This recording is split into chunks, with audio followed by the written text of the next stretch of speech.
Jackie Mazzocato and John Mazzocato. Buon pomeriggio. Thank you for joining us on Radio Italia 1, Adelaide. Thank you. Thank you. So, in my little flyer that I put on Facebook, I said you've just recently won an award, tourism award, for the activities in one of your current businesses. And so we'll start with talking about that. But I'll just give us a context that this is part of my series talking to Italian Australian entrepreneurs in South Australia. The current. Thank you. First of all, congratulations for the award in food and wine and the tourism area. So let's talk a bit about what you're doing in that field. Down to you, Jackie. We started Fleurieu Food and Wine a couple of years ago. Like many Italians, John's memories and then my family memories as well are connected to food and wine and enjoying a shared table. And I had always wanted to do something with my cooking and my skills in the kitchen. And so we started Fleurieu Food and Wine with the mission of creating experiences that create connection and enjoyment. So our job is to put smiles on faces. And your recipe books. And my recipe books as well. And share those recipes.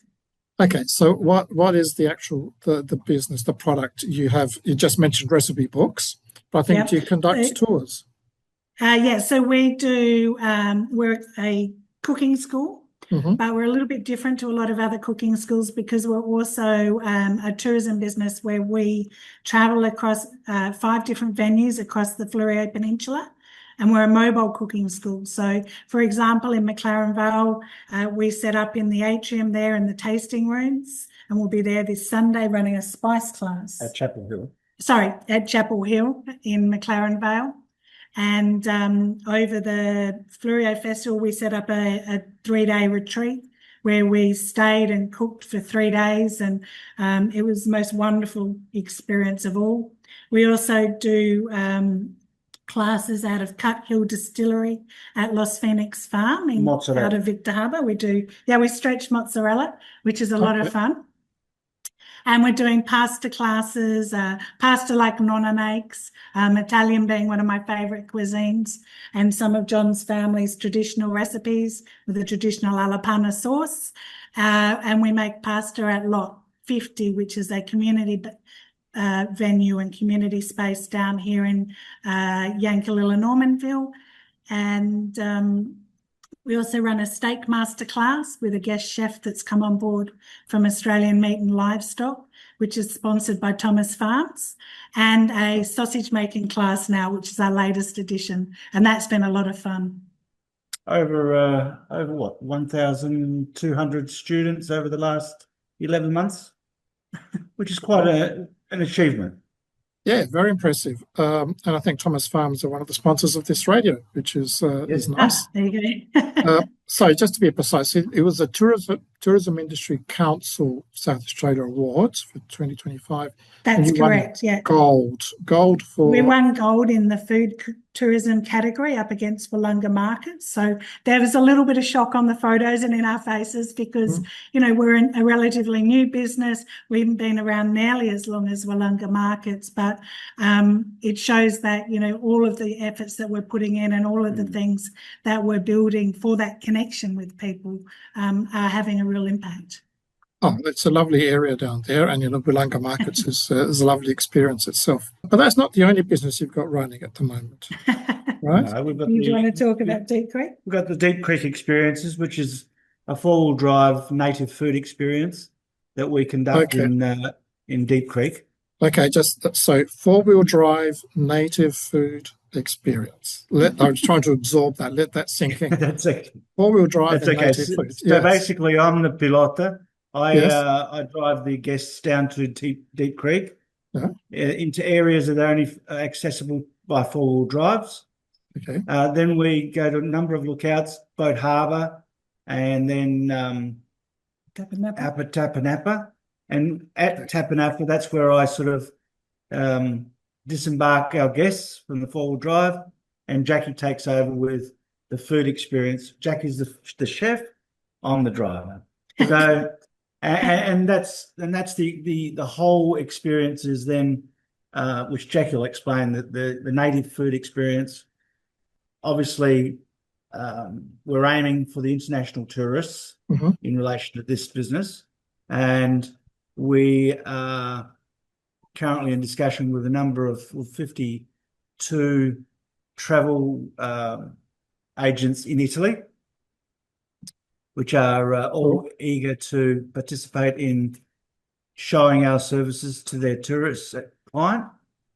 So, Jackie, well, I mean, I think you should add, because John is bilingual, and we're able to conduct those tours both in Italian and in English. So for us, that's a great way of connecting with the Italian heritage as well. But the native food experience is all about our Australian natives from across the country.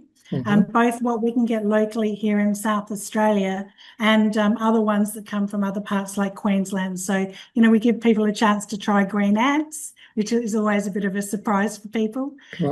We try the coat of arms, so kangaroo pies and emu pastrami. And we eat a lot of other natives, but I cook with natives in my general cooking and in my general recipes. So we present a picnic which is full of beautiful goodies that I've made using natives, and we talk about how you could start to use natives at home, or the sustainability side of using natives.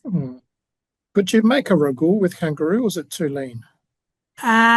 You would have to very much braise it and slowly cook it. So most of the time you would have kangaroo fairly just lightly done, but the kangaroo pies, for example, you're braising in a really traditional sort of way to get that meat to take up the moisture that you're cooking in and the flavours. So yeah, the answer is yes. I'm about to develop a recipe for cacio de pepe, but with pepperberry as something different. Yes, yeah.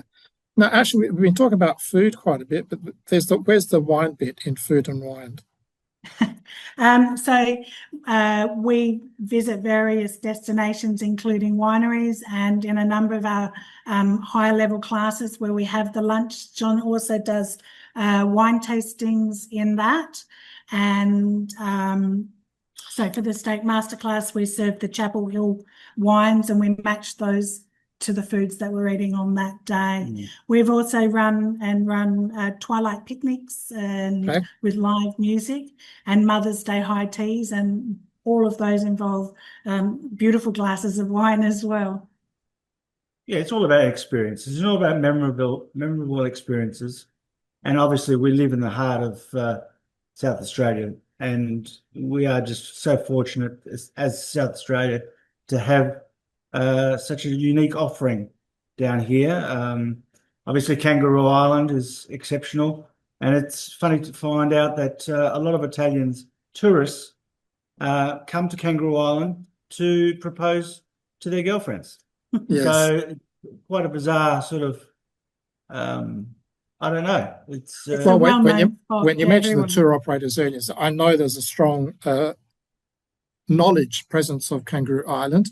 There's a bit of a story there. I think it was the South Australian Tourist Commission at one stage decided to spend all its budget on Italy and promoting Kangaroo Island because they couldn't cover all of Europe.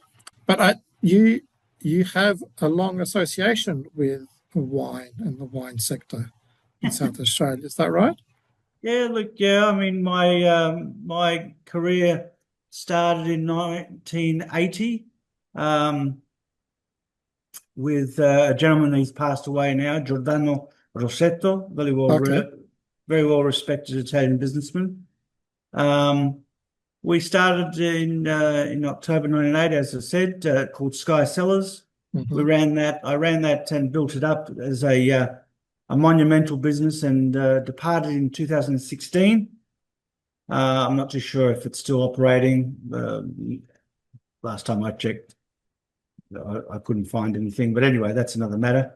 But yeah, so yeah, it was a great wine business. It was exporting, manufacturing, retail, wholesale, very diversified.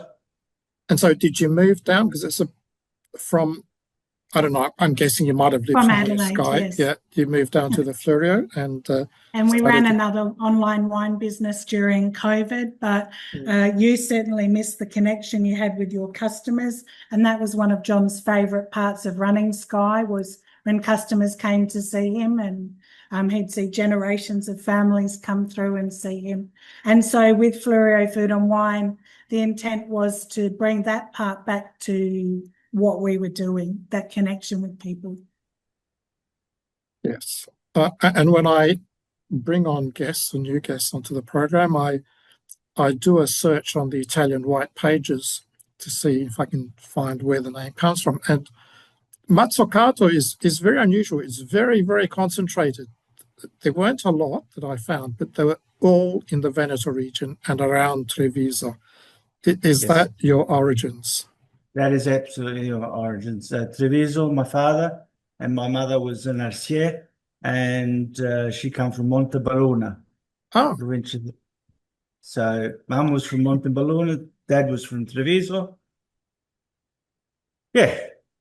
yeah. It's a beautiful, beautiful area. There's a restaurant still in that area, which is now in the family home, that is called La Casa Bruciata. La Casa Bruciata. And John's cousin Mario still runs that today. It's world renowned. His surname is Comasetto. Okay, yes, that we find that surname around here too. Yeah. Yeah. So the gentleman who was called Renzo Comasetto, he started Taranga Estate in the 70s. Ah. He passed away suddenly, but yeah, obviously there was a wine connection there as well.